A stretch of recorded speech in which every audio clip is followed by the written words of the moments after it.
Welcome to Wind Down with Kev, a weekly podcast with Kevin Spann, the insurance guru. Each week, listen to Kevin discuss current hot topics with community leaders, business owners, and more. Hello. Yeah. Okay. Hi, Kevin. Excellent. Hey, Jennifer, how are you? Good. How are you? Good. Welcome to the second episode of Wind Down with Kev. Joined by a wonderful guest on this evening, Miss Jennifer Ashley with Beats by J. Ashley. So let's start talking first about the most important thing. What's in your glass? Okay, so I have a Cabernet. Nice. It's by a brand called Luscious. I like them. Okay. Pretty decent price too. It's about $18. Nice.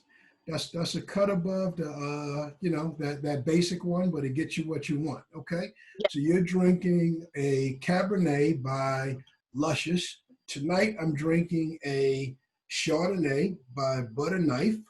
And I know nothing about wine, but it's supposed to be silky, peary, and butter taste.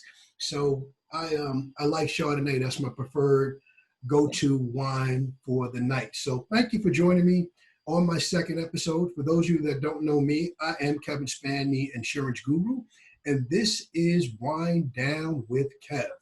Wind Down with Kev gives me an opportunity just to talk to people about how they wind down and relax a little bit with all that they have to do. Tonight, I have a wonderful guest, as you can see and as you can hear, is Miss Jennifer Ashley, Beats by J. Ashley. I'm going to say it wrong several times, so why don't you stop me from messing it up and tell the people who you are and tell them a little about yourself. Yeah, so it's Beat by J. Ashley, just beat, no S at the end. And I am a makeup artist. I've been doing makeup for a little over 15 years. I've done a movie. I actually done 2 movies, and I've done a couple of celebrities, and that's pretty much me in a nutshell. Beautiful, but there's more to you than that. I spent some time scrolling you and stalking your IG page today, so I'm definitely going to ask you about your celebrities. I'm going to ask you about your movies because I didn't see that. I did see some fabulous things. But before we got on the call, I got to see another side of you. I know that you're a newlywed and you're the proud mom of a handsome young man. Talk to me about that. Oh, yes. So my husband now and I got married last year, and we've been together going on 10 years in November. And we have a 2-year-old son named Chase, and he's going to be 3 in September. So life during the pandemic has been very interesting with a toddler and, trying to work and just, do other things. So it's been interesting, but we're here, we're alive, and we're good. That's a beautiful thing. And that's actually what this is about. I think I shared with you that during the pandemic, I'm a person that works a lot, like you work a lot. The pandemic forced all of us to wind down and find ways to relax. So I'm glad you and your new husband, your new baby, I'm glad everybody is good. Talk to the people about how you wind down. How do you relax? Okay, so I've taken up meditation. That's been incredibly helpful for me because I get anxious because, my mind is always running.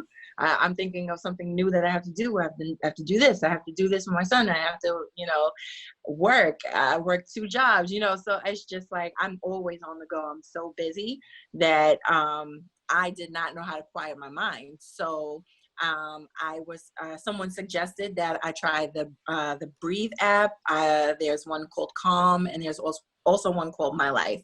I like My Life the most because pretty much what it does is you get to input what you're feeling. So like if you're anxious, if you're angry, if you're frustrated, nervous, it lists a bunch of different emotions, and it asks you how you're feeling emotionally and physically. So you put the things in, and then they give you a meditation. So what ends up happening is there's like a list of 3 different voices. There's a man voice, a woman voice, and sometimes they're 3-minute meditations, 2 minutes, 8 minutes. It depends on what you're comfortable with. And you will be so surprised how anxious you are when you realize that you can't keep still, because they tell you to sit up straight, and try not to move. And then when you start trying to focus on what they're saying and you're like fixing your pants, or you're like, what is that sound? Like you got your eyes closed and you're noticing things. And that's when you realize that meditation is really necessary, because it makes you get rid of all the outside noise and calm down your. Well, you dropped 3 jewels right there that I have to repeat to make sure anybody that's listening to it gets it. She just shared 3 applications on your phone that you can download. I believe they're free. I'm going to restate it. I think I heard you say Breathe, Calm, yes, and My Life. Yes. Okay. That's everything. If anyone didn't have any anxiety before, I think all of us are going through some pandemic anxiety, some post-COVID anxiety, and definitely is something that's necessary. Of the 3 that you mentioned, the only one that I've heard of before was Calm, because LeBron is one of the big promoters of Calm. So that right there is what this is all about, just having open, honest conversations, dialogue to help somebody else. Okay, so that's a beautiful thing. Take advantage of those meditations. Those meditations, do you usually do them in the mornings or in the evenings? I actually do them in the evening, because that is the time that I get to myself, because my son is up 7 o'clock in the morning. So if I'm doing meditation, we're doing meditation. So, and it's fun it's actually kind of fun, because sometimes he joins in, but I like to do it at night because it kind of helps me sleep a little bit. The Calm app is really good for sleep. Outstanding. That's awesome to share with people, to learn that. Something I definitely can relate to that you said is the 1,000 ideas running through your head and 1,000 things to do at all times. It's scary, the amount of things you can think of. And then when it's time to do them, it's very hard not to do it. So those three tools are jewels, and it's definitely going to help somebody that's listening to this program. Okay. So talk to us about your business. Tell us about the services that you offer. Okay, so I do provide in-home services. I normally go to my client's home. I give them the VIP celebrity. I bring my own chair, my own makeup light, and I do their makeup. I do a lot of weddings. So I go wherever my client goes for venues. I've been out of the country to do makeup for people's weddings. And I also provide lessons as well. So I teach one-on-one classes to teach other makeup artists how to get on my level, so to speak. And also people who just don't know how to put their makeup on. There's wives and mothers out there who just want to know how to do their makeup when they have to go out or go to a meeting. And I teach. I offer classes as well. That's awesome. I tell you, if anyone didn't appreciate how important a makeup artist was, if you watched any TV during the last 3 months, and I like nighttime television, I think that the talk show hosts are some of the best communicators in the country. But if you see the newscasts and the talk show hosts without their makeup, it's rough. They don't look like we think they look. What you normally used to seeing them look like. Yeah, absolutely. It's very different. It's very, very, very different. It's amazing. So you do a good job. Speaking of TV, one of the things I saw on your page, I saw you on you at Good Morning America. Talk about that. Yeah, that was an amazing experience. I actually did Good Morning America with Ashanti. She was promoting one of her movies, and I got to go on the press run. We went everywhere. We went to New York. We were in New York City. We did TRL. We did Good Morning America. We did Strahan and Sarah. We did a lot of shows. That was actually one of the best moments of my life, because I got to do TV makeup, because that's really what the end goal is for me, is to do daytime television makeup or movie makeup. So Ashanti is great. She's a great client. So tell us more about Ashanti. We know Ashanti from her music. Obviously, she's amazing. You did a beautiful job with her on the makeup. Anyone that goes to your IG page, which is _ Jennifer Ashley, JENNIFER, and then ASHLEY. Okay. You did some beautiful work taking care of Ashanti and many of your other clients. How long have you worked with Ashanti? How did you get to know her?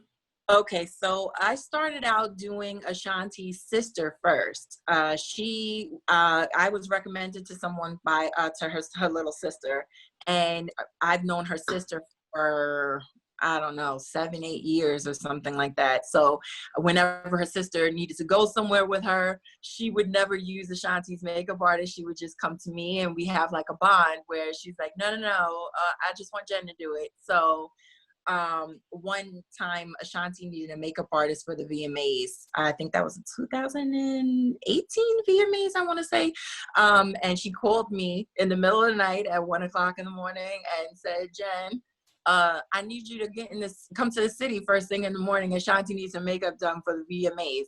And I was like half asleep. I was like, what?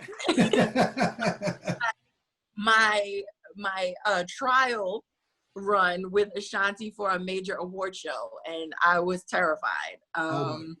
My light fell, and my makeup light fell, and we rely heavily on those to make sure that they look appropriate under the camera lights. And I was mortified, but I got through it. And when I got in the car, my phone started getting all these alerts, and I was like, oh my God. So I just, I just flipped the phone over. And I was like, I'm just not going to look at it. And I was just driving in silence. And then my husband, he was my fiance then, he called me and was like, why aren't you answering the phone? And I was like, I don't want to know. Is it bad? And he's like, I was like, she looked good to me. And he's like, no, she went viral. She got best dressed. Oh my God. That's insane.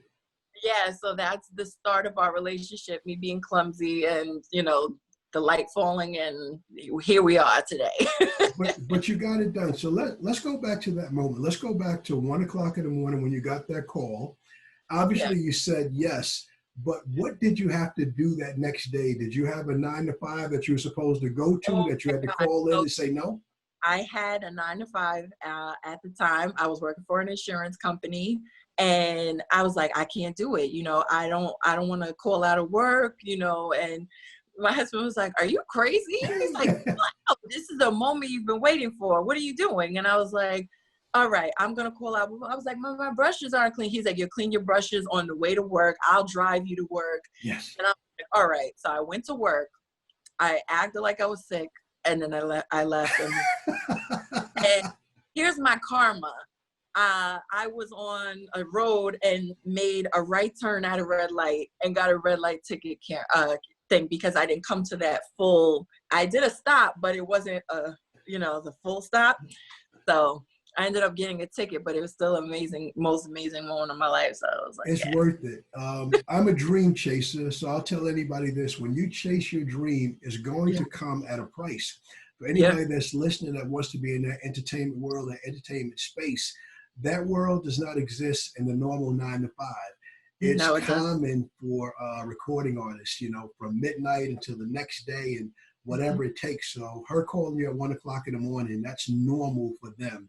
And you had to drop what you're doing. Yes, it's very normal. And it's something that I had to get used to, because their time is not the 9 to 5 time, so they'll be up 3:00 in the morning and like, hey, I have an idea. So that's just the way it is in the entertainment business. So it's definitely been different, juggling too, because sometimes I work a 9 to 5 also. So, it's like I live a double life. I'm like, Clark Kent and Batman, the makeup Batman at night. Yes. That's a good thing. Well, there's a lot of people that's going to listen to this, and they're trying to develop that other side. They are Clark Kent by day. They're dreaming about their Batman. I think these last 100 days that we've had, I think any entrepreneur or anybody, entrepreneur or not, should have had one great idea that they can take action on. Me doing Wine and Dine with you is just one idea that I'm taking action on. So that's what it's all about. It's just about taking action long before everything is perfect, but just jumping out there and doing what you have to do in order to get things done. There's another way to say it, but I don't use profanity much, but the initials are GSD. It has to happen. You got to get stuff done. I'll say for the purposes of the podcast, you just have to do it. Right. Let's talk about the movies. What movies did you have a chance to be a part of? I got to do the Meek Mill documentary that was produced by Rock Nation. And you know what's so funny? I totally forgot that I did it. Called in to do the head of Rock Nation. I got to do what is her name, Shari, and a few other people, and I totally forgot because it took so long for them to edit and get everything together. I did activist Tamika Mallory's makeup, and then she ended up being a long-term client going forward after that, and she's been everywhere. So that was really fun. And I got to do a movie in Michigan with Ashanti, which was a Christmas movie. And that was on Lifetime. And that was fun. I was away for an entire month and some change in Michigan in the cold weather. And it was crazy. I've seen that movie. I can't call the name of it. So you've been around Ashanti, you've been around Meek Mill. I haven't seen the documentary, but his story is amazing. His backstory is amazing. So you've been around some incredible people. Yeah, I got to, I didn't get to meet Meek Mill, but I did get to meet one of the vice presidents of Rock Nation who, works with Jay-Z. And then Shari, who actually just became another president of Rock Nation also. So yeah, I met some really big women in the industry and had no idea. That association with Rock Nation is incredible. People know Jay-Z. Most people don't know how big his vision is and how big it is to really help other people get started. So the fact that you've had a toe in that door will lead to a foot and lead to you being really a big part of it, because Rock Nation, they control a lot of sports and entertainment and everything that we touch and everything that we do. So that's a huge contact for you and maintain it. So when you're not working with celebrities, when you're not on movie sets or documentary sets, obviously the bulk of your business comes with everyday people. What's that been like with weddings and everyday stuff that you normally do? What's the adjustment been like for you the past 100 days? Well, my clients have been very upset. They haven't been able to book their weddings and things like that because, unfortunately, we're not taking any clients whatsoever. I'm not even taking deposits. I mean, people are like, I'll give you this. I'll give you half now because I don't want you to open your book and then I can't book my wedding. And I'm like, I understand, but until the state is open, I'm not open because I have asthma. I can't put myself at risk. I didn't even do Ashanti's concert that was here, the Millennium Tour, because I didn't want to risk getting the coronavirus. So unfortunately, if I said no to her, I got to say no to y'all too. It makes a lot of sense. It's such an individual decision for everybody. So as we record this, is June 11th, 2020.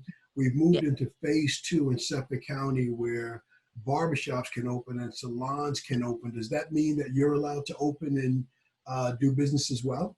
It does, but to me, until I'm feeling 100% comfortable, I'm more than likely not going to, just because I need to see that curve totally flatten. Right now, it's still a little bumpy. Yeah, no, I agree 100%. I'm in the same space. I'm making adjustments to reopen, but I'm not in a rush. This rightfully scared everyone a lot. I always believe in respecting my opponent, and right now, Rona is a legitimate opponent that I don't take lightly. So I think the whole world's going to do the same thing. I think they're going to make slow adjustments. Yeah, because as a makeup artist, we are standing about this close to you. So because we're that close, even when I'm sick, I don't like servicing anybody. If I even have a little bit of a sniffle, I'm like, so if I'm already saying no because of that, sanitation is very important when you do makeup. So, safety first. I would never want to put anybody at harm. I think everybody would be happy to hear that. I don't think anybody would want to do business with people in this time that isn't careful and cautious, not only in their own life, but in their approach to business. There's a time to be aggressive and conduct business and make a lot of money. And then there's time to wind down and relax. Speaking of relaxing, how are you doing over there? I haven't seen your glass move in a while. I was talking. I didn't want to, That's okay. That's okay. This is all about the wind down. We've talked about the meditation apps. Let's talk a little bit about your history and my history.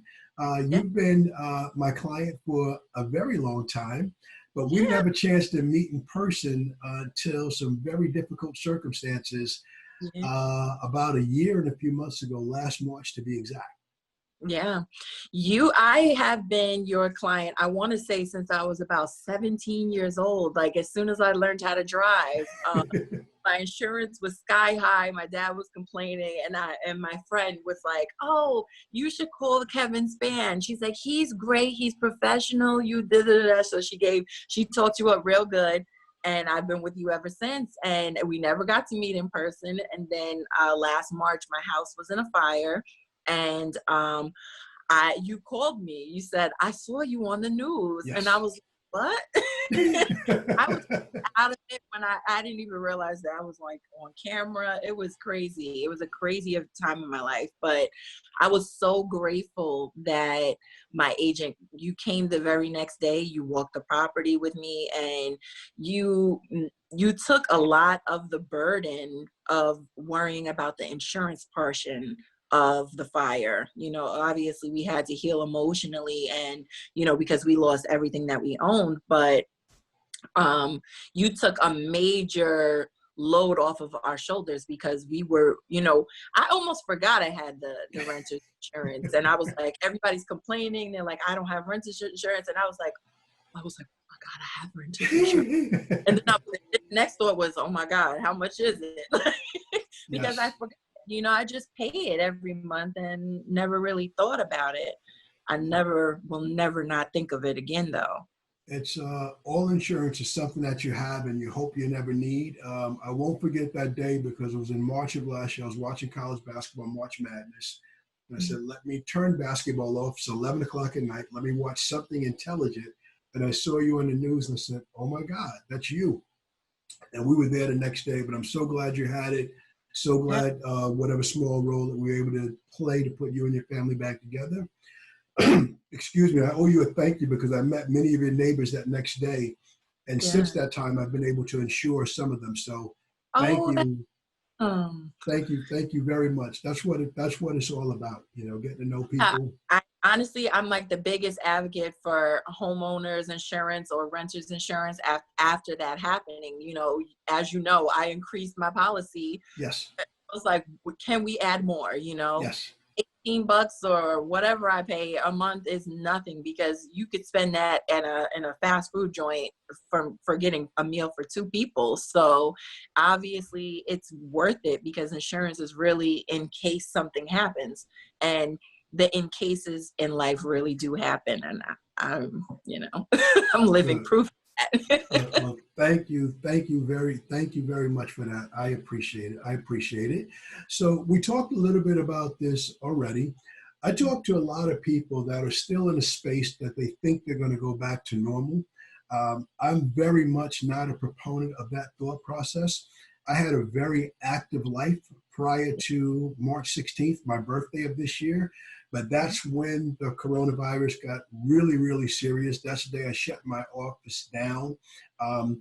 That's the day, sometimes some people may think this is aggressive, but I say that's the day the world ended. The old world as I knew it. And this is a brand new world that we're living in right now. So talk to me about your mindset. Are you thinking of going back to normal, or are you focused more on moving forward?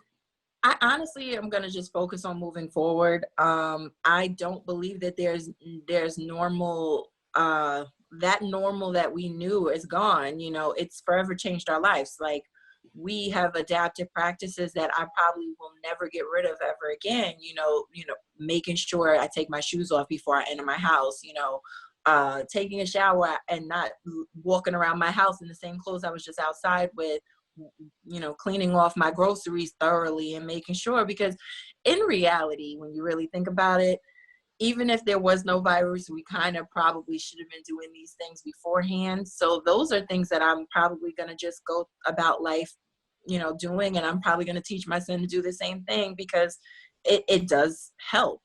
And honestly, during this time, it's helped me get my life back together. You know, it gave me a pause, and I needed a pause in my life where I could focus on the things that I just had no time to do. Yes.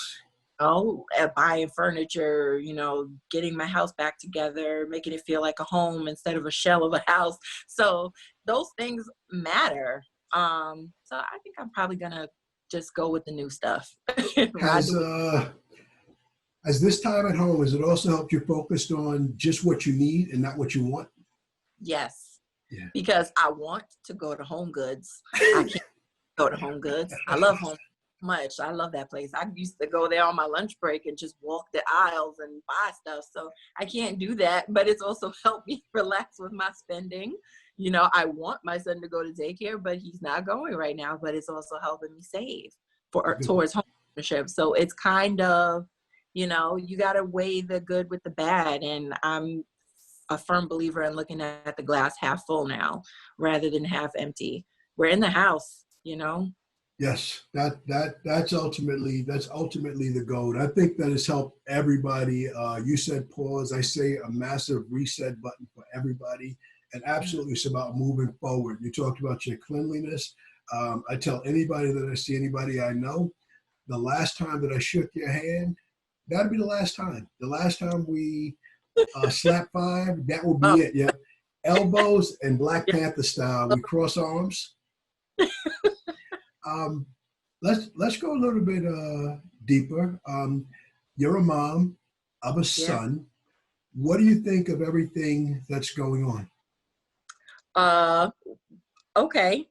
I didn't think you were going to ask that. Very lightly. What I believe is that at the end of the day, every man, no matter what ethnicity they are, was somebody's baby, no matter what. And just thinking of it, the possibility of it being my son breaks my heart, you know? And it's a conversation that I have to learn to have with my son as an African American. You know, we have to have that talk. And sometimes it's much earlier than you think you're going to have it, but you're going to have that conversation just so that they're prepared on how to handle life. But, you know, it's scary. It's a scary reality. As you know, I'm the father of 3 sons. So these are conversations that I've had, that I'll continue to have. But Jennifer, it's also challenging me to have some uncomfortable conversations that I've never had before, that I think I'm going to begin to have. My original vision for doing Wind Down with Kev was just relaxing conversations. But as I progress in it, I'm going to have diverse guests. And I'm going to ask all of my guests some really difficult questions and some fun questions, because we depend on each other. Right. Black people, white people, Hispanic people, we depend on each other. We have to live in this world together, and we have to learn how to do it together. And the only way I think to do it is to openly talk about our differences, how we are raised, what we think of the other one, and how can we get past it. So I'm challenging myself to have conversations I've never had before. You know, I want to be able to comfortably ask people questions like, Jennifer, how many white friends do you have? Believe it or not, I have about 3. And they have been on the front lines protesting. And I have been like, you be all right. You be Awesome. Be okay out there, you know. One of my friends, I actually met her in school when I was going to school to be an esthetician. And she sat next to me. She was super quiet. And I was a talkative Black girl. I just kept talking to her. And I wore her down. And eventually she became one of my closest friends. When we moved from the fire, her and her boyfriend were right at our house helping us move. They were the only people that came. And, you know, this has been very difficult for her because she's in an interracial relationship. Her boyfriend is African American. Well, he's mixed, so he's both. But it's been very difficult for her, you know, to see this kind of thing. And, you know, she's even apologized to me, you know, and I'm like, there's nothing for you to apologize for. But I appreciate that we can have this conversation together and that you're not uncomfortable. And she's like, you know, it's not right. And I'm going to do everything I can to make a change about it. And that to me is true friendship. And it doesn't matter that she's white. And I have a uncle who's white. My aunt married a white man. And so we have like a little United Nations in my family. So I have never looked at, it that way until I got much older. And it was a shock for me. My godfather is white. My uncle is white, so I've never been anything to them but Jennifer. And then when I got on the outside world, despite having multiple conversations with my mother, in my mind, I believed, oh, that ain't gonna happen to me. And then it happened to me. I was like, whoa there, But that's good. You were raised right, and you've developed good friendships. And I think we all have to remember that we're individuals. We're not Black with a series of behaviors that follow. Our friends are not white with a series of predisposed behaviors that follow. They're individuals that we've gotten to know and that we like. And regardless of what happens in the outside world, we can't move away from that, because I think change is going to happen one person at a time, but we must keep moving forward. We can't be swayed by anything to do anything differently. Right, absolutely. And I thank God for her, because she's so great. She loves my son, and we don't look at it that way. And I hope that the rest of the world gets in tune with that, because I'm sure she probably had her reservations, and she was proven, she was like, oh, hey, this girl's cool, I hope. No, that's a great story to share. Jennifer, we've been talking for a little while. Tell me something that I should have asked you about your business that I didn't ask you. I saw pictures that you were with another celebrity. You were with Yandy from Love and Hip Hop. Oh yes, Yandy is amazing. She and I have developed like a little bond outside of makeup. When I got in the fire, she started dialing up the phone. She called me on the phone. She prayed with me. And she's just been another great client. Like, I don't always service her, but she is just such an awesome person. And she's also on the front lines, protesting and speaking up for what she believes is right. And I'm super proud of her for that. And when I got in the fire, like I said, she called a couple of makeup companies for me, for them to send me stuff. And one company sent me every item that they had. Awesome. So, yeah. And I also have a very good relationship with Taj from SWV as well. She's awesome. She sent 2 boxes that were 80 pounds each from, I believe she's in Texas. And I was like, are you crazy? She's like, anything you need. If you need anything, I'm very lucky and blessed to have clients that I've developed personal relationships with outside of makeup, because I believe that is better than anything. And it also extends your reach too, so. It's 3 rules that I live by in business, and certainly I've seen these rules apply to you. Number 1, people have to get to know you. Yeah. Number 2, they have to get to like you. Then they do business with you. I've coached so many people that have entered 1,000 different businesses, and they get that order messed up all the time. It's, look at me, I'm selling phones today. Please buy a phone for me. Oh, Jennifer, I meant to call you. I'm selling pens. Please buy a pen for me. I'm doing this. Please do it. And they're so fast, they get so frustrated. It's like, relax, get to know people. Oh, success is not a fast thing. When I tell you there are peaks and valleys, that's just the best way to say it. It's literally a roller coaster. 1 minute I was booked every 5 minutes as a makeup artist, and the next minute it slowed down, and I jumped right on that 9-to-5 trail to continue to feed the dream. Yes. And that's what you have to do. You have to feed the dream until you make it far enough that you can, take that risk and jump out the window.